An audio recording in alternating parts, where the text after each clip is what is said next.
Good afternoon. Welcome to Endicott College and welcome to our panel discussion entitled Ethiopia, War, Humanitarian Crisis, and the U.S. Response. I'm Dr. Michael Kilburn, Professor of Political Science and International Studies here at Endicott College. And as your moderator, I'd first like to thank the School of Social Sciences, Communication, and Humanities, as well as the Endicott Narrative Studies Group for co-sponsoring this event. I'd also like to welcome our distinguished panelists, Mr. Bantayehu Shifra, doctoral candidate at Bahir Dar University in Ethiopia and Africa, presidential scholar at the University of Michigan, Dr. Semahagn Abebe, associate professor of political science at Endicott College, and Dr. Bisrat recently completed his doctoral work at the University of Aberdeen. Gentlemen, it's an honor to have you on the panel. I'll begin with some brief context, after which we will turn to our guests in turn to give their perspective on the current and unfolding situation. Now, for the past year, the volatile revanchist situation in northern Ethiopia has threatened not only the integrity of the state, but the stability of the entire Horn of Africa. The political history of Ethiopia is unique, not only in Africa, but perhaps the world.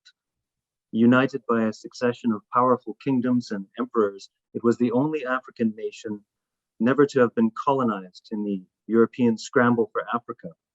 Under the reign of Emperor Haile Selassie, it was a founding member of both the League of Nations and the United Nations, as well as the Organization of African Unity, later the African Union. During his reign, Amharic language and identity was somewhat privileged, leading to ethnic tension and resentment. Selassie, however, was overthrown in a communist revolution in 1974, and the country was subject to brutal repression and ideological red terror for the next 2 decades by the Derg, led by Haile Mariam Mengistu. The collapse of Soviet support and exhaustion from the ongoing state of emergency led to the overthrow of the Derg regime in 1991 by a coalition of ethnically based rebel groups, the Ethiopian People's Revolutionary Democratic Front, the EPRDF, fronted by the TPLF, the Tigrayan People's Liberation Front faction, which assumed effective control from 1991 to 2018. Now, Abiy Ahmed was elected prime minister of the governing EPRDF coalition in April 2018, which until then had been dominated by the TPLF. He was awarded the Nobel Peace Prize in 2019 for his diplomatic efforts in ending the decades-long conflict in Eritrea. In 2019, the EPRDF was dissolved, and Abiy launched his own Prosperity Party, which sought to end ethnic division in the name of a multi-ethnic Ethiopian nationalism. And the Prosperity Party won a landslide victory in the 2021 election earlier this year. Unfortunately, since then, a rise in ethnic violence and a rebellion in the northern Tigray region have led to a state of war. And that, unfortunately, is the current situation. So I'll now turn to our panelists to share their perspectives on this situation, and afterwards we will have time for questions and discussion. Because this is a webinar format, the chat function is disabled, and participants should feel free to post their questions in the Q&A at the bottom. So first we turn to Mr. Bantayehu Shifra, who will speak on the roots of the crisis in northern Ethiopia and the search for a solution. Mr. Chanie. Thank you very much, Professor. So I'll try to talk about the overview of the crisis and what I believe is where the root of the current crisis in northern Ethiopia is, which is power struggle, state structure that the country has adopted, and the role of external actors, mainly the United States. So to start with, the current crisis in northern Ethiopia started on the night of November 3rd, 2020, when the TPLF, the Tigrayan People Liberation Front, attacked the northern command of the Ethiopian National Defense Force, which its leaders considered as a preemptive strike against federal forces. And in this attack, thousands of Ethiopian soldiers were killed, and the TPLF, the Tigrayan People Liberation Front, stole 80% of the country's high-range artillery, including tanks, mortar, missiles, and the Ethiopian government immediately responded in a military offensive, which is considered a law enforcement operation in Tigray. So the conflict was going on, that the TPLF forces fired missiles at Gondar and the Bahardar airports in the Amhara region and Eritrea's capital in Asmara, and which later resulted in the involvement of the Eritrean Defense Force and the Amhara Special Force Militia in this conflict. Over a year, while this conflict is going on, there has been gross human rights violations. We can see these human rights violations in the pre-unilateral ceasefire, that means pre-June 2021, when the Ethiopian government declared unilateral ceasefire and withdrew from Tigray, and post-unilateral ceasefire. In the over a year conflict, gross human rights violations have been committed by all conflicting parties, which has been attested by the joint investigation of the UN Human Rights Commission and Ethiopian Human Rights Commission. So killing of civilians, forced disappearance, sexual violence, and destruction of public and private properties, and risk of hunger due to impediment of humanitarian assistance has been witnessed in the Tigray region. So we can cite of the atrocities committed in the Tigray region and other parts of northern Ethiopia. We can cite, for instance, the Aksum massacre, where Eritrean Defense Force, according to the joint report of the UN and the Ethiopian Human Rights Commission, over 100 ethnic Tigrayan were killed by the Eritrean Defense Force. And we also remember the Maikadra massacre, where, according to the study conducted by Gondar University and the Ethiopian Human Rights Council, over 1,000 ethnic Amharas were killed by Tigrayan rebels. Again, in the post-unilateral ceasefire, that means after the Ethiopian government declared unilateral ceasefire and withdrew from the Tigray region, Tigray, except the disputed area or territory of Wolgait, became under the control of the Tigrayan rebels, and TPLF kept advancing into Amhara and Afar regions. And after TPLF began to advance into Amhara and Afar regions, gross human rights violations have been committed by this force. So we can cite, for instance, the Galai Koma massacre in Afar, where over 200 civilians were killed, 100 of which were children. We can also mention the Agamsa massacre, where about 800 to 900 people were killed. And we can also mention the summary execution of 100 young men in Kombolcha town.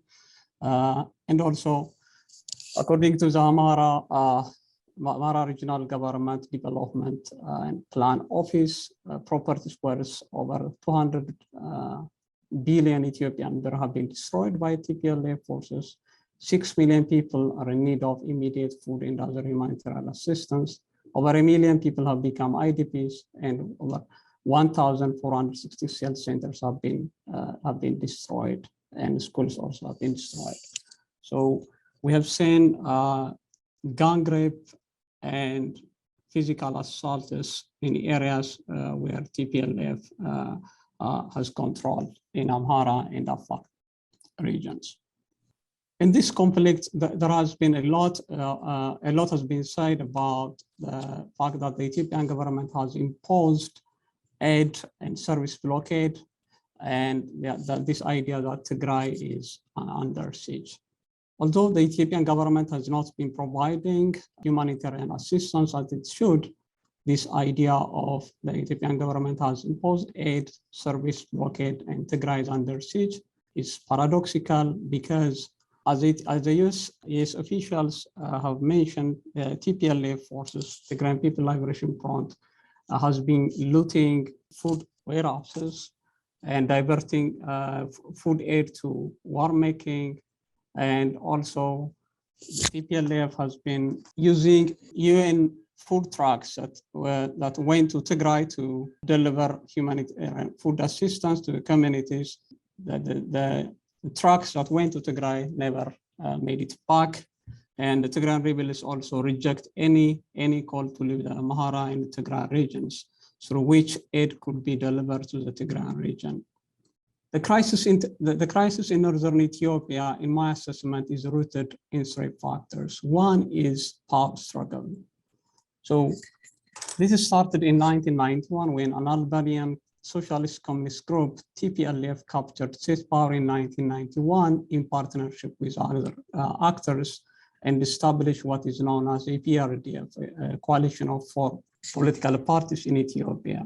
And the TPLF has dominated Ethiopian politics, economic, security, and military apparatus for almost 27 years. So there has been a lot of protests, and there was social movement against the Tigrayan People Liberation Front dominated government in Ethiopia, which started in a much more organized manner in 2014, mainly in Oromia and Afar regions.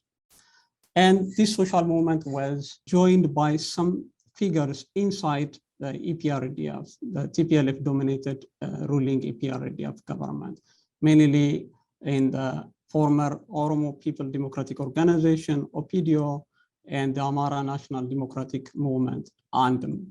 And this created the fact that some figures in the EPRDF coalition began to protest the dominant role of the TPLF in the EPRDF and the Ethiopian politics, created a power struggle in that party, which later resulted in the fact that the TPLF become no more a dominant force in Ethiopian politics. And with the rise of Prime Minister Abebe to power in 2018, a new political dispensation began in Ethiopia, and this has been met with resistance on the part of the TPLF. There has been so many efforts to try to negotiate, try to actually find a peaceful solution between for the disagreement and hostility and between the TPLF and the Prime Minister Abiy government, but the inevitable conflict began on November 3rd of 2020. So that power struggle is one that can be mentioned as a factor for the current conflict in Ethiopia. The other thing is the kind of state structure that Ethiopia has introduced in 1991. So in Ethiopia, with the rise of the TPLF-dominated EPRDF to power in Ethiopia, Ethiopia has introduced what is known as ethnic federalism, where the country's politics has been defined in ethnic terms, and ethnicity become a political organizing principle. So politics has become very much ethnicized, ethnicity has been very much institutionalized in the country. And this gave the opportunity for elites, political elites in Ethiopia to manipulate ethnic identity to achieve to win over political disagreement and competition.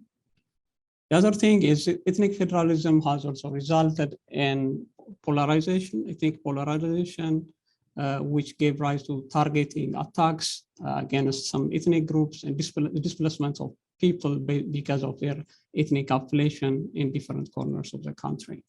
So the crisis in Tigray, in northern Ethiopia in general, is the product of this. Although it is the current crisis in Tigray, northern Ethiopia is the latest and very highly reported one, but it's not the only one in the country. So ethnic federalism, the fact that Ethiopia has introduced state structure that defines the country's socioeconomic and political arrangement, mainly based on ethnic lines, is the root of this conflict in my assessment. The other thing is the role of external actors in this year-long conflict in Ethiopia. There has been a concern since the beginning of the conflict in Tigray and later in Amhara and Afar regions. There has been a concerted effort in trying to portray the conflict as something that is between Ethiopia and Tigrayans, or Prime Minister Abebe versus the TPLF, the Tigrayan People Liberation Front, and neither of which are actually wrong. That the conflict in Ethiopia is very much rooted in the kind of system that has been experimented in Ethiopia for about 27 years, and the kind of political system that was there before TPLF wasted from power in 2018.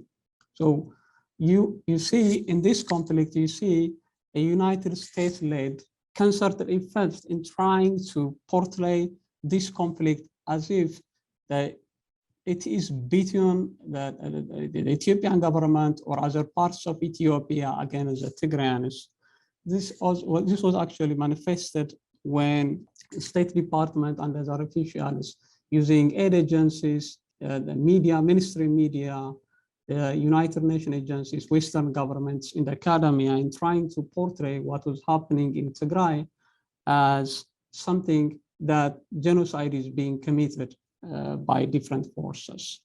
And this was actually started at the early stage of the conflict, but later it was disproved by the United Nations, the joint investigation of the United Nations and the Ethiopian Human Rights Commission. Although serious human rights violations have been committed in Tigray, but that doesn't constitute genocide. However, one thing that shows the biased role of the United States in addressing this conflict is that although this joint investigation of the United Nations and Ethiopian Human Rights Commission showed there was no genocide in Tigray, and the Ethiopian government has declared unilateral ceasefire and withdrew from whole Tigray in June, almost 6 months after the TPLF began to encroach into the Amhara and Afar regions and control some parts of the Amhara region and Afar, and has committed atrocities. The United States and its Western allies have been talking about the genocide being committed in Tigray, when in fact we see almost every day reports coming out of the Amhara and Afar regions where the TPLF forces have been committing atrocities in Tigray. So there has been stunning misinformation and disinformation campaign and reports of human rights violations in Tigray based on sensationalism and not considering the factors on the ground.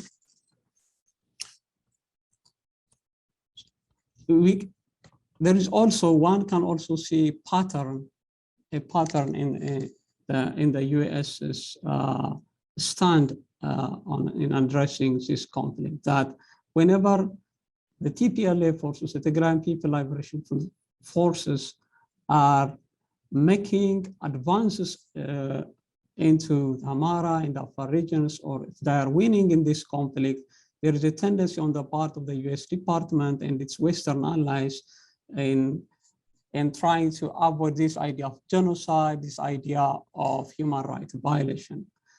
Whereas when the Ethiopian government is advancing, winning the conflict, then you see this campaign of human rights violations, genocide by the United States and its Western allies.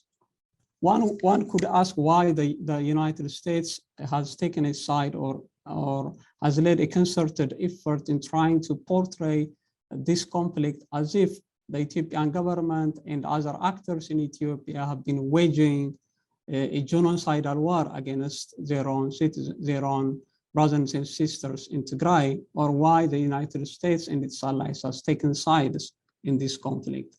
So 3 factors may stand out. One is the peace deal in the Middle East, and the other one is the attempts to contain China in Africa, and also some of the officials in the State Department, White House, and other government institutions in the US with the TPLF that ruled Ethiopia for about 27 years.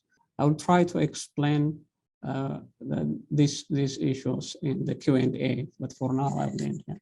Thank you. Thank you very much, Mr. Shifra. I appreciate your perspectives, and as he said, we will pick up the discussion in the Q&A. But next, I'd like to turn to Dr. Semahagn Abebe, who will discuss further the humanitarian crisis in northern Ethiopia. Thank you, Professor Kilburn. First of all, I would like to express my appreciation to School of Sciences, Communication, and Humanities, as well as the Narrative Studies Group for organizing this timely event. As much as possible, I will be brief so that you might have more time to have Q&A sessions. Already, Professor Kilburn and also Mr. Shifra have addressed the historical as well as political context which led to this devastating conflict in Ethiopia. So my focus will be some of the major humanitarian crises and atrocities that are being committed during this war, the last 1 year. Particularly, I think most of the information we have heard about this conflict has been defined by the human rights violations and atrocities being committed in Tigray. Since the center of the conflict is in Tigray, there have been a series of human rights violations, as well as still now challenges of addressing humanitarian assistance in Tigray. And particularly, the United Nations, as well as the Ethiopian Human Rights Commission, have undertaken investigation about various human rights atrocities being committed during this conflict. And it has been reported that over 5 million people still need humanitarian assistance, as well as different atrocities were committed, including unlawful killings, extrajudicial executions, torture, sexual and gender-based violence, violations against refugees, and also forced displacement. So I think there has been extensive reporting by the mainstream media, as well as many human rights groups, about the violations in Tigray. And also, I think largely this has defined the narrative of the conflict. As Mr. Shifra has indicated, I think there are really many problems with the way international media has been covering this war, as well as the humanitarian crisis in the country. I think there are also some improvements. Just before a few days, the OCHA, the UN OCHA, has reported that there have been some improvements in terms of providing humanitarian supplies to Tigray. 157 trucks were able to transport food aid to the people in Tigray. So Tigray obviously is seriously affected by this war, as well as continued challenges for addressing the humanitarian assistance there. But since June 2021, I think which is not really addressed by mainstream media as well as the human rights organizations, is the extensive human rights violations and atrocities committed by the Tigrayan People's Liberation Front. After TPLF came back to Mekelle, or controlling Tigray region, in June 2021, it occupied and extended its war towards neighboring regions, particularly Afar and Amhara region. So most of the atrocities and human rights violations since June 2021 have been committed in Afar and Amhara region. And particularly the one-sided reporting of the mainstream media, but particularly international media, has really undermined really the how really TPLF has been committing atrocities in Afar and Amhara region. When you see the kind of human rights crisis created by the TPLF, now 4.5 million people have been affected by the war in Amhara region. And over 500,000 people are being displaced. Even the figure could be much higher. 8.1 million people are in need of humanitarian assistance in Amhara and Afar regions. And different reporters indicated that TPLF has been responsible for gang rape, extrajudicial killings, looting, destruction of property in Amhara and Afar regions. Some stories have been published, as well as Amnesty International has published a report about serious human rights violations being committed by TPLF. But still, compared to the level of reporting about the atrocities committed in Tigray, still the violations of human rights committed in Amhara and Afar regions are not really properly reported. And this has really prevented the international community from having a balanced perspective about this war and the atrocities committed during this conflict. For instance, when you read Amnesty International report about atrocities committed in Amhara region, some of the women have informed Amnesty International that they have been gang raped by TPLF fighters, in many cases in front of their family members as well as their children. So TPLF is also responsible for serious atrocities committed in Afar and Amhara region. For instance, just recently, there is a media report that in one of the towns, which was under TPLF occupation, an elderly woman was raped by TPLF fighters, and she couldn't really live with that kind of atrocity. She just committed suicide. So that indicates the level of atrocities being committed by TPLF. This is also an example how TPLF has been extensively engaged in looting and destruction of property. This is Lalibela, which is a United Nations UNESCO heritage site, which has the rock-hewn churches of Lalibela. And reports have already been released that TPLF just completely destroyed the airport. As you see, it's not just related to the conflict, but it is intentionally destroying property and looting most of the infrastructure. Hospitals, schools, and private businesses have been looted and ransacked by TPLF fighters. This is how the destruction has been made by TPLF. So, yes, there have been really serious human rights violations, atrocities committed in Tigray, and also there is a need for humanitarian assistance to reach to people in Tigray. But also, I think Amhara and Afar regions are also seriously affected by this conflict, and there needs to be, I think, a balanced reporting, as well as really the international community should have really appropriate responses to the human rights violations, atrocities, as well as the humanitarian crisis in Afar and Amhara region. So I think the question will be really, how can we address these really serious human rights violations as well as humanitarian crisis in the region? Obviously, the solution is really peaceful political resolution of the conflict. But the problem is it is increasingly very difficult to achieve this. Basically, it is because of the political objectives of TPLF. The Tigrayan People Liberation Front has been the center of conflict and instability in Ethiopia for the last 47 years. They have been waging armed struggle against the military regime. They came to power in 1991 with the blessing of the United States. The next 27 years, they have been controlling economic and political power in Ethiopia, and they were responsible for really atrocities, human rights violations committed in the country. Since they left power in 2018, they are trying to recapture political power.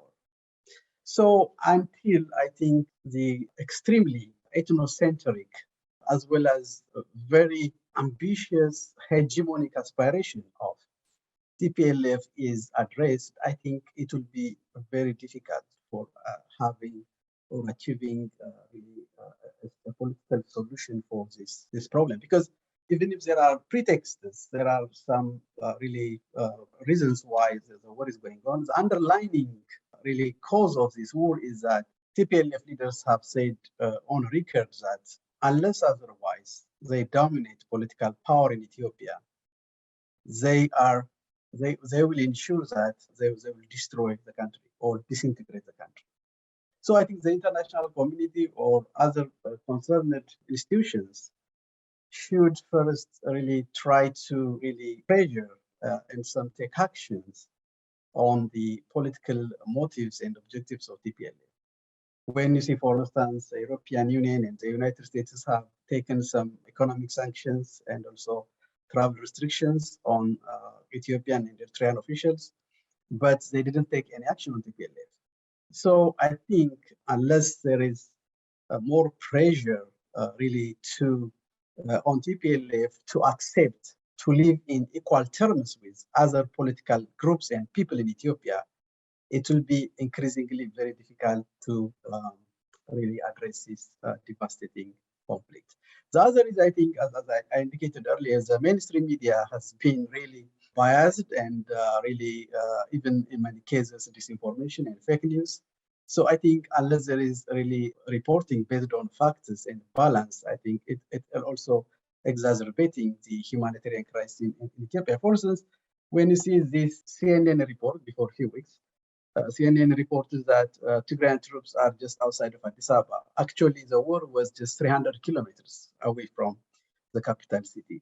So I think such kind of sensational as well as really one-sided reporting have significantly exacerbated the humanitarian situation in Ethiopia. And I think that's also one of the ways to really address this crisis. The other is the response of the international community in many cases is hypocritical as well as very shallow, because many of the Western countries have been working with this TPLF for the last 27 years when it was power.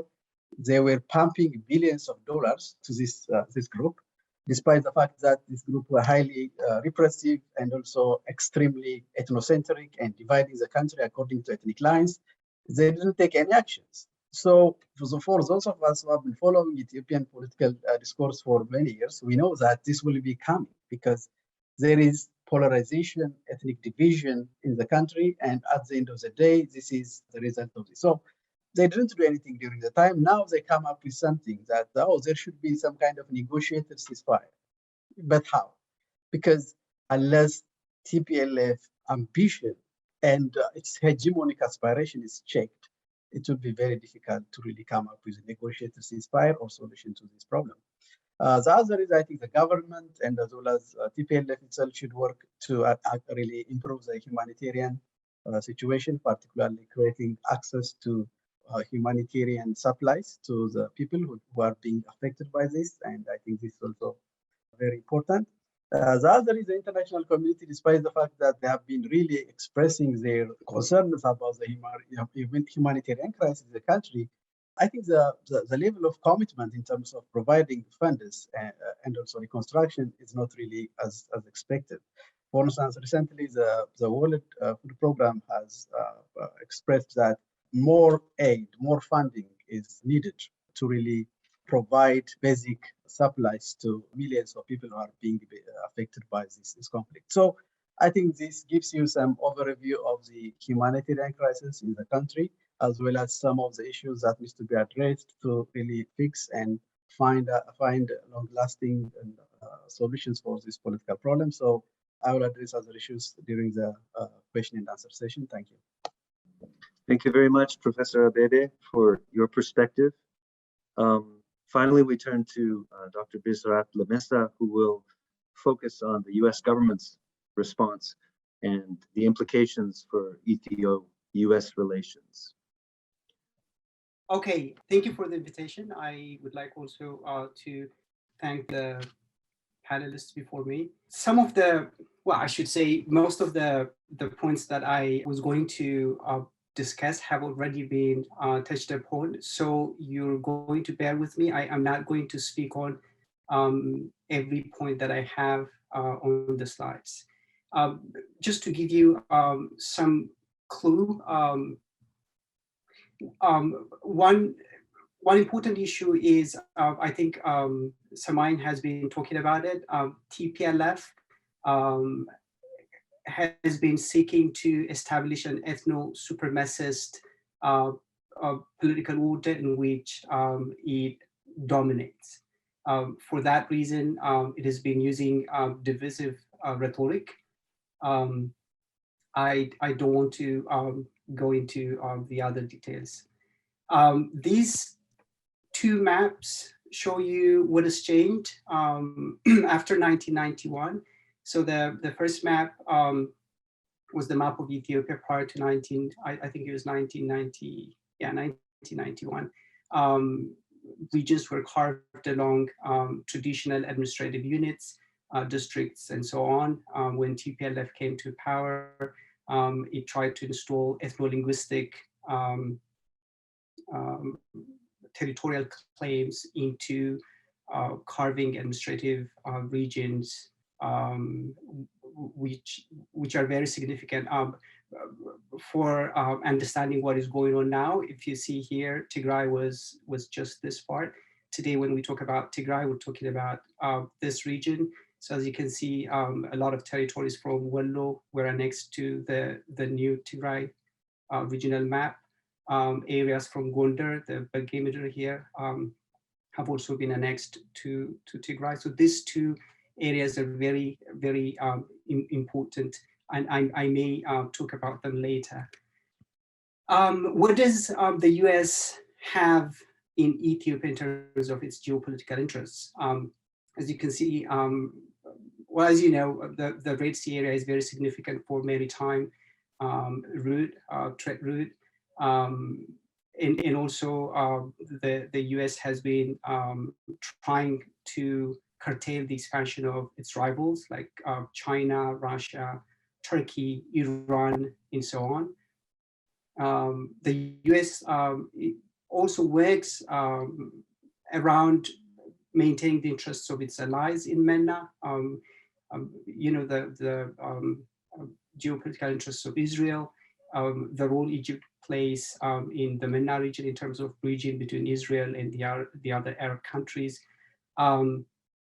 Counterterrorism is also another important issue. Ethiopia has been an important ally of the US in that, in combating radical Islam, like Al-Shabaab and so on. The Horn of Africa also has a lot of states that have partly failed or totally failed, like Somalia, South Sudan, and also, you know, the ongoing crisis in Sudan. If you go further southwest, you have DRC and so on. So Ethiopia has been viewed as the anchor of regional stability. Let me talk about Ethio-US relations. First, relations between the US and TPLF. This started back in the 1980s when the TPLF grouped itself as a guerrilla force, fighting to topple the communist regime. So at that time, the US was providing diplomatic and technical support to the rebels. And in 1991, the US played a significant role in legitimizing the new ethno-linguistic federal system against the interests of pan-Ethiopians or Ethiopians who otherwise wanted a united Ethiopia. And then through the 27 years of TPLF's regime, the US has been lenient in the face of corruption. If I give you one example, I think it was published by Bloomberg. The US provided around $30 billion over the decades, and exactly as much money was siphoned out of Ethiopia. And also the human rights violations that Semahagn talked about, authoritarian practices, curtailing civil society, organizations, human rights advocacy groups, and so on. Throughout all this, the US provided diplomatic backing. Mostly the relations were based around transactions. So Ethiopia worked alongside the US in its counter-terrorism campaign in Somalia and elsewhere. As I said, Ethiopia was seen as an exporter of peace and stability. Again, TPLF was instrumental in helping the US contain the influence of Eritrea in the region. Just to give you a context, Eritrea is the only country that has signed into Africa, the African Command of the United States. In return, Ethiopia received development and governance support, assistance, financial, technical, and so on. Around 2018, we had what we call the Trump effect. Trump lacked interest in Africa in general, except things that were related to Israel, and then through Israel, Egypt. In the meantime, that opened a kind of window of opportunity for Ethiopians to revolt against the TPLF, and that was how Abiy came into power. Of course, there were a lot of other internal factors and so on. And then after Abiy came to office, the US was an important ally of the new government. It supported Abiy's reform scheme, provided political support, financial support, technical support in legislative reforms and so on. Let me not get into the details beyond that. And then on the eve of the war, what happened was, well, one, the influence of China, Russia, Turkey, and the others in the region wasn't being curtailed with the help of Abiy. Recently, an Ethiopian ambassador said the Americans literally asked the Ethiopian government to kick the Chinese out of the country. So basically, they expected Abiy to take a hard stance against Eritrea and also the Chinese. That didn't materialize. And also, not only that, Abiy was also instrumental in creating a tripartite alliance between Ethiopia, Eritrea, and Somalia towards regional integration, and that was seen as a threat in the emboldening of the Isaias effect. President Isaias is the president of Eritrea. We have the Grand Ethiopian Renaissance Dam in the Egyptian interest. If you remember, Trump took a clear side with the Egyptians and tried to force Ethiopia to sign an agreement that Abiy perceived as not compatible with Ethiopia's interest. At the same time, the other panelists talked about ethnic strife and so on. So the US also had this concern about conflict spreading and so on. But also, I should say, Abiy also kind of failed to keep a kind of expectation the US had in terms of privatizing key lucrative enterprises, so like the Ethiopian Airlines, Ethio Telecom, and so on. Anyways, let's move on. One important point here is, did the US know that the TPLF was going to wage war on Ethiopia? I should say, recently some clues have emerged that, of course, the US did. So this was when the TPLF was beating war drums, preparing for its invasive war. So how did the US respond? I should say one way is hostile, especially with Biden's administration. It is interesting to see how Biden telephoned Uhuru Kenyatta in Kenya or Kagame in Rwanda. He spoke with Al-Sisi. US government officials spoke with Hamdok in Sudan, but he never telephoned Abiy to talk about it, even after he declared the situation in Ethiopia a US national emergency. So from the beginning, Biden's administration tried to isolate Abiy and his government, and also the administration resorted to dismissive and punitive, condescending responses like sanctioning, enacting the global Magnitsky, delisting Ethiopia from AGOA, if you know the African Growth and Opportunity Act. Also, the US has been instrumental in trying to coordinate an international, I should say, pressure on Ethiopia. The United Nations Security Council has been summoned 12 times, and the US has been instrumental in that. The US tried to convince the African Union to take a very negative stance against Ethiopia. The US tried to talk Ethiopia's neighbors into taking, again, very negative stance, and so on. The US rhetoric lacked context. If you remember the map that I talked about, when the US talks about Western Tigray, Southern Tigray, Ethiopians say, no, those are Amhara lands and so on. So they were forcefully annexed, and the US shouldn't keep talking about those and so on. When the US talks about ethnic cleansing, when Tigrayans are arrested on the basis of suspicion of involvement in TPLF's activities, the US says that's ethnically targeted, but Ethiopians say, well, TPLF is an ethnic party, so whoever is involved with TPLF turns out to be Tigrayan. So the fact that Tigrayans are arrested does not mean the arrest is based on ethnicity and so on. Okay, let me, so one last point here.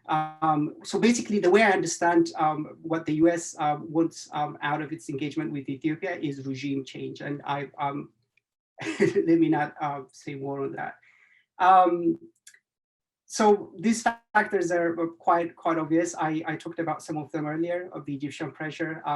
You know, the US doesn't trust Abiy anymore. And also in Biden's administration, a network of TPLF sympathizers are embedded.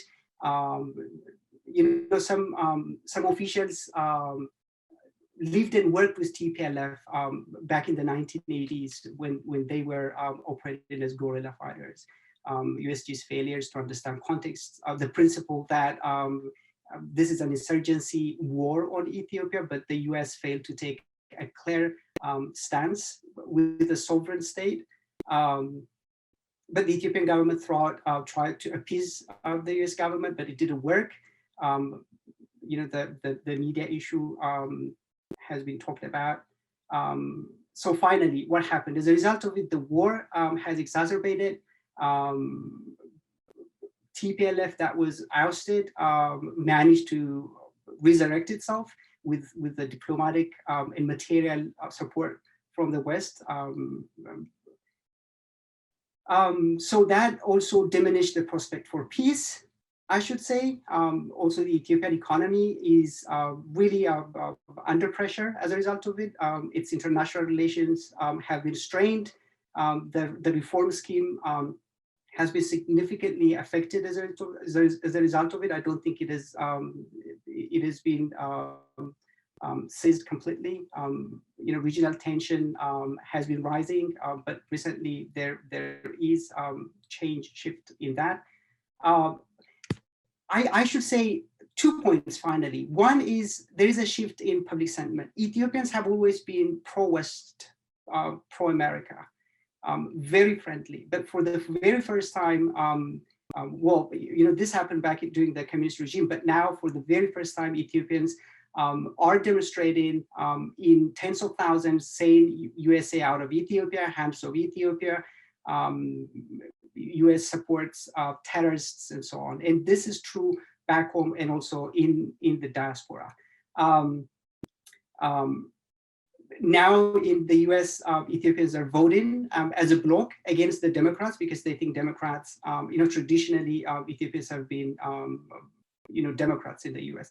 And finally, the US is losing in this process. It's losing its political leverage, its diplomatic leverage. As Ethiopia is delisted from, you know, threatened with delisting from AGOA, the Chinese stepped in and they offered their own duty-free act for Ethiopia and other African countries. So I would say the current stance of the US is complicating the conflict. It is also suicidal from the US angle, as it is stimulating a public sentiment that is very negative towards the US. But it is also risking US investment in Africa because of AGOA. Now American businesses have to close and leave. And that is setting a very bad precedence, meaning they lack confidence in investing in Africa because US trade agreements in Africa are highly politicized and they can be revoked anytime. So I should stop here. I'd like to begin with just a few quick follow-up questions and clarifications from our panelists, and I'll try to aggregate some of the questions from the Q&A as well. I'd also like to give our panelists a chance to ask each other questions or clarifications. So, I mean, there's a lot of material here and many directions we could go, but one quick clarification for Mr. Shifara. You mentioned the constitutional context in which these conflicts are happening, in which the ethnic federalism and even the right of secession is written in the Constitution. So could you just say a word about how that might complicate efforts to create a more integrative Ethiopian nationalism? Yeah. Thank you very much, Professor. Ethnic federalism in Ethiopia is criticized based on two factors. One is the procedure it was introduced in Ethiopia. Ethnic federalism was introduced in Ethiopia on the basis of the wills of those political groups who became victorious in the early 1990s, which overthrew the Derg regime in Ethiopia. So if you take a look at the political program of the TPLF, which was the leading actor in introducing ethnic federalism in Ethiopia, it pretty much reflects, the constitution reflects its political program. The border it drew based on that political program is reflected in the constitution that we have in Ethiopia. Also, the wills of other political groups that worked with TPLF was also reflected in this ethnic federalism in Ethiopia. So many large number of Ethiopians lament that the procedure ethnic federalism was introduced in Ethiopia did not reflect the will of all the people because it didn't engage other political actors who had a different perspective on ethnic federalism. On the content of it, ethnic federalism has brought about a situation where everything, unlike, it's in contradictory with the way Ethiopia has been formed. It doesn't reflect state formation, the process of state formation in Ethiopia.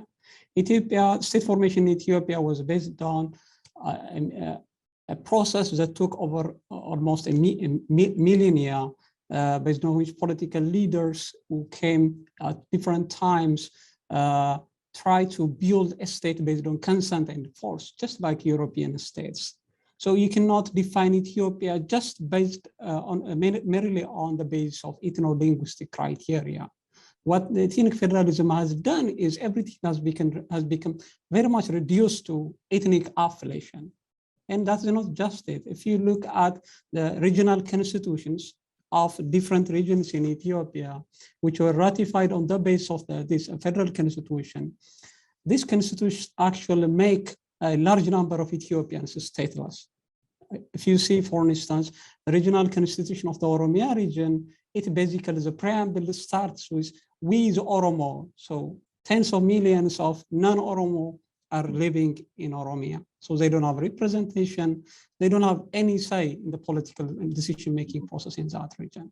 If you take a look at regional constitution of Benishangul Gumuz, the same thing. It doesn't recognize the citizenship rights of so many people. And this has created a situation where so many people could easily be displaced by political elites who who don't see the existence of some groups residing in that area. So that is the ethnic federalism in Ethiopia is a problem both in the procedure and the procedure it was introduced in the content. Yes, just a quick follow-up. Nonetheless, that is the operant constitution in Ethiopia. So does the type of reform that Abiy is hoping for, does that entail constitutional reform or even the writing of a new constitution? And if so, would that be seen as legitimate by the ethnic federalist actors? What is funny about, talking about, ethnic federalism is so many people are against Abiy because he hasn't done anything trying to revise ethnic federalism. But other actors, including TPLF supporters and other radical ethno-national groups, are talking about, Abiy and his Amhara colleagues are trying to dismantle ethnic federalism. So now so many people are rallying behind Prime Minister Abiy, not because what he has done in trying to revise the current constitution, but because everybody, including the West, has taken a side in this conflict on the side of a group that has committed unimaginable atrocities among Ethiopians for about 3 decades. Okay, thank you for the clarification. And I suppose given the results of the recent election, that shows that he does have a mandate for change, and I understand where the frustration is coming from. A quick question for Professor Abebe. How would you explain, and I suppose Bisrat addressed this to some degree, but how would you explain this shift in the media bias or disinformation? Because a year or so ago, Abiy was, the poster child for democratic reform and appeared to have a lot of support, and that quickly flipped. So, would you have anything to add to Bisrat's analysis of this? Yeah, well, I think some of the reasons why the narrative about the conflict defined by Tigray elites is, in the first place, since TPLF has been in power for 27 years, it has better resources and connections around the world. They reach out to media as well as many international organizations. And the other is, I think, lack of engagement of the government in the first few months of the conflict. And largely, the government was not really providing information about the conflict. So Tigray activists, they just started social media campaign, particularly Twitter campaign, about the narrative like genocide has been committed in Tigray. So I think particularly even the Ethiopian diaspora here started to engage really effectively last few months. So I think it is the connections, the network they established, the resources already they have, because now there are many individuals, for instance, some of the leaders and in the international organizations who are affiliated with TPLF, as well as some of the United States government officials, particularly democratic leaders. They have long-standing relations with TPLF since the 1980s. So still they are influencing US policy as well as media and also international institutions approach to address this conflict, and also lack of really proper engagement and diplomacy and also advocacy on part of the government has also brought about this really wide gap between the reality and the narrative. Okay, thank you. And also a quick follow-up from the Q&A, actually from our former student, Rashid Sao, who's online with us, asking about the humanitarian situation, especially in the north, and what options the international community, so-called, has to help with that situation, whether it be from the United Nations, from NGOs like the Red Cross. And I also wanted to ask you about the position of the African Union, because it was mentioned before that they were under some pressure not to support Abiy, but I wonder if you could also clarify the African Union's position, especially regarding humanitarian assistance. Yeah, I think it's a very good question. I think particularly how to address accessing humanitarian aid to Tigray is a central question. I think the problem is that TPLF has extended the war to other regions. So I think the government has been very concerned that the war being extended to Amhara and Afar region has affected aid supply to the Tigray region. So I think basically if TPLF really stops its fight and also invading neighboring regions, I think it's possible that the humanitarian situation in Tigray could be improved. The other concern is that TPLF has been using food aid to its fighters, and also most of the trucks which transport food aid have been also used by TPLF to transport its fighters as well as its logistics.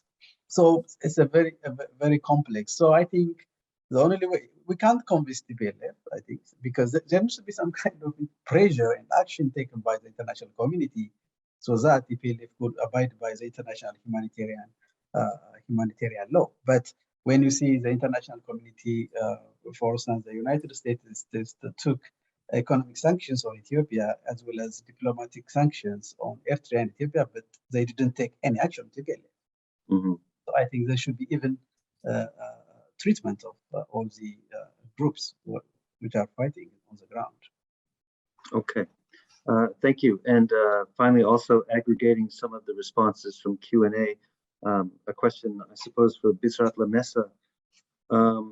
Could you explain, although of course other panelists could also address this, could you explain a little bit the support and the structure that the TPLF does have, particularly regionally, and more broadly, whether you see any middle ground for a resolution between those who see an advantage in the ethno-federalist arrangement and those who support a kind of inter-ethnic Ethiopian nationality? Dr. Lamesa or whoever? Yeah, I think this has been my, I have written a book on this. I think the problem is that when TPLF imposed this ethnic federalism in 1991, it didn't participate all other political groups, particularly pro-Ethiopian groups. So it's just imposition, it's just imposing the political program of TPLF on the Ethiopian people. So there have been really different opportunities for the last 30 years to come up with political consensus and compromise to address both ethno-nationalist as well as pro-Ethiopian political objectives. But TPLF and other extreme ethno-nationalist groups, they are not willing to negotiate on this current constitution. TPLF has made it clear that they will never negotiate the clause which says nations, nationalities, and nations have the right to self-determination, including secession. So they are not willing to make any compromise. Recently, they have said that TPLF could call a referendum about the secession of Tigray. So I think there could be a compromise, political compromise, to really accommodate both interests. But the problem is that TPLF and other extreme national groups are not willing to negotiate on the constitution which has been imposed on the Ethiopian people. Mm-hmm. Thank you. Dr. Lamesa, do you have a comment on this point, or would you like to raise another? Also mute there. Oh, okay, thank you. Just to add a little bit, my problem with TPLF is that it is not in practice working around ethno-linguistic federalism as a political order that could maintain its interest and also somehow convince the majority of Ethiopians. TPLF started with a very clearly stated supremacist aspiration. So ethnic federalism as a political program, or allies of the TPLF that the TPLF picked and in some cases groomed, put together, they are all instruments that the TPLF seeks to use towards its supremacist aspiration. So I share Semagn's view that it's not a problem of the ethno-federal order being threatened that has got Ethiopia into this crisis. Like as I said, back in the 1970s, they started off with the objective of creating an independent Tigray. And then in 1991, accidentally, the entire Ethiopia ended up in their hands. And then, they quit their plan and said, we're going to stay. So, like a few years prior to that, they knew that was going to happen. So towards that objective, they groomed, different ethno-nationalist groups. So they're all creations of the TPLF. With the TPLF, I don't see any middle ground at this point.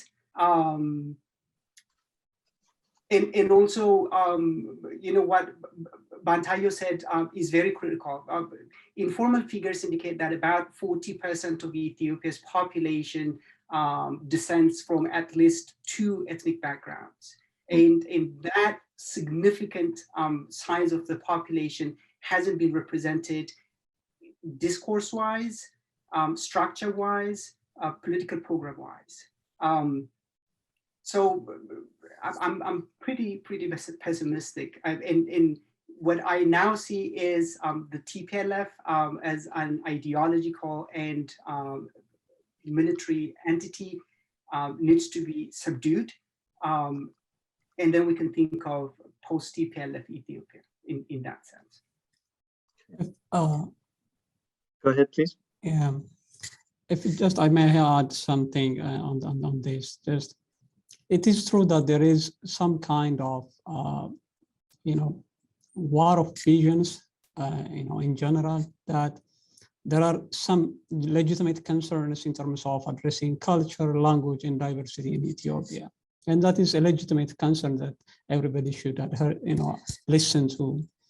Problem is, unless Ethiopians accept the fact that, or agree on two issues, one is the unity and territorial integrity of Ethiopia should be kept intact, and that everybody has to enjoy citizenship rights.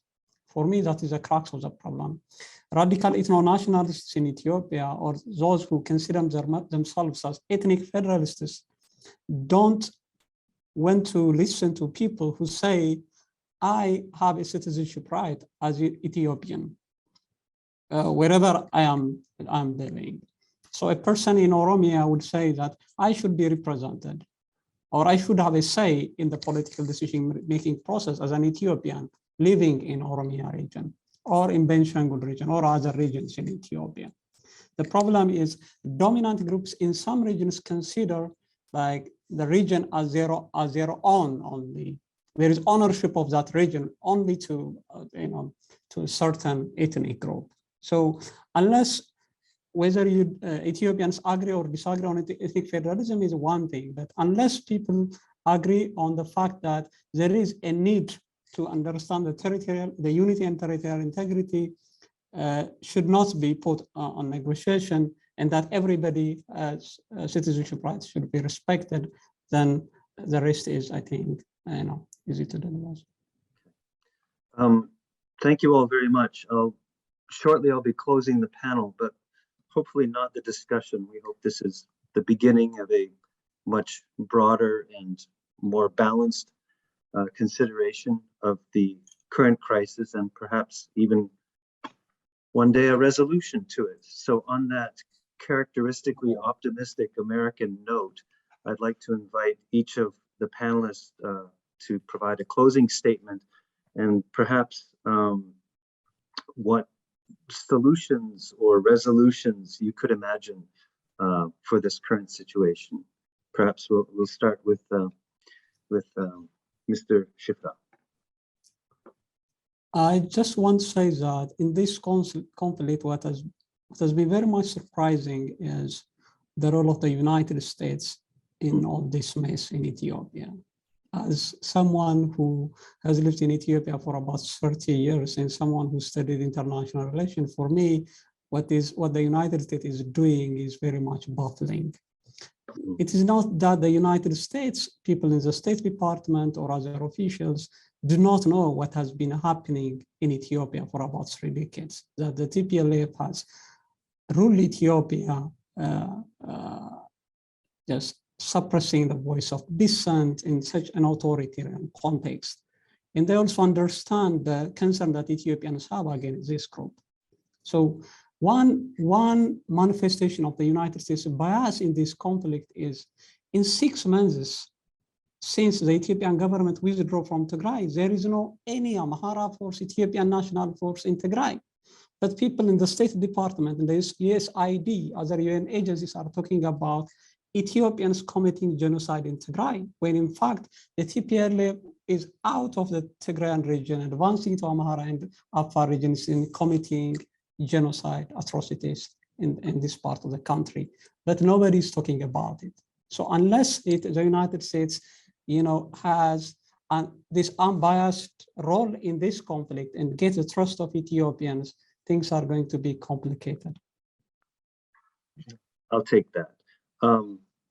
Dr. Abebe, would you have some final? Yeah, thank you. I think there is one question which has been forwarded from Professor Kango. The question is the political structure of TPLF and decision-making individuals who could be brought before the ICC. Yes, I think TPLF is a Marxist, or at least it has a Marxist organizational structure where there is a central committee and top-down approach, and the decision-making is made by just few individuals. But the problem is that they have really huge support among the Tigrayans. Otherwise, central committee members of TPLF, as well as recently what they call it Tigray Defense Force Central Command. These are the individuals who are making the real decisions about the war. So if there is a really transitional justice, I think it's possible to bring these leaders to justice. The problem is in Ethiopia is that, what kind of transitional justice we are going to have? Is it justice or peace? So what kind of compromise? Because if you try to bring these people to justice, obviously they are heroes for the Tigray elites. On the other hand, the same way to other groups. So yeah, clearly they are known, and the command structure of the TPLF is obviously clear to bring them to justice. I think my just concluding remark is that there needs to be, I think, more really serious consideration about the political objectives and aspirations and nature of TPLF. If the international community is really wants to bring about an end to this conflict, I think the center of this conflict is TPLF. And there needs to be more pressure, more action, and more engagement with TPLF leaders so that they would really work on to bring a political solution to this problem rather than imposing their hegemonic power on the Ethiopian people. Okay. Thank you, Dr. Abebe. And the final word to Dr. Lemessa. Thank you. Yes, well, again, this is primarily about the Ethio-US relations. Both governments need to work on building trust and also engage in good faith. The US in particular needs to uphold principles of state sovereignty. It needs to recognize the Ethiopian government's authority and responsibilities to maintain the territorial integrity of the country. And also the new administration has been, I should say, fairly democratically elected. So it has all the mandates to enforce law and order in the country. And so the US government needs to address its own internal conflicts of interest, individuals that have established, romantic relations, I should say, or relationships with, not romantic in that sense, but a very emotional relationship with, former TPLF officials and so on. So the government really needs to look inwards to address that. It needs to engage with Ethiopia on the basis of partners, equals. The punitive regime needs to end, like the sanctions regime and the condescending attitude of the rhetoric. All these need to tone down. This is a lesson for anybody who wants to understand the public psyche of Ethiopians. Even if you're a brutal dictator, if you come out to the people of Ethiopia and say that there's a foreign aggression against us, then the people would definitely rally behind you. So there is no way any foreign country to really answer a current government with that tone and attitude. People are watching because of social media and so on. So that is very, very significant. I agree with all the other panelists. TPLF needs to be contained. There is no equal footing between TPLF and the government. The government is democratically elected. It has sovereign authority. It represents the Ethiopian people. These are belligerents, insurgents. So even in the rhetoric, when the US and other interested parties talk about negotiated resolution and so on, they shouldn't equate TPLF with the government. For Ethiopians, that's one that is against the principles of state sovereignty in the staff. Also, they need to understand that Ethiopians have lived with TPLF. TPLF is not a new political group that is trying to experiment something. People know TPLF. They say they are done with it. So that needs to be put into perspective. Also, the government needs to be supported. There is no solution in terms of humanitarian crisis, in terms of the military crisis, in terms of the political crisis by isolating the Ethiopian government. If the Ethiopian government is not involved, nothing positive will come out. So that is really really significant. But finally, for the US, they need to work on shifting their policy towards Africa. If they really want to deal with the Chinese and the Russians and so on, they need to invest in hard assets, as the Chinese do. The traditional human rights, democracy, rhetoric, and aid, for that matter, is not persuading Africans anymore. And the unipolar world has shifted. So US government officials really need to come to terms with the realities. So that's what I have. Coming to terms with reality. That's a good start, I think. So with that, I'd like to thank very much our panelists and our participants, and also Endicott College for supporting and facilitating this discussion, which we hope has made a positive contribution towards a resolution of the crisis in Ethiopia. As I said, the conversation will continue online and offline, and we'll be reaching out to our participants for those opportunities. So thank you very much, gentlemen, and best wishes. Thank you.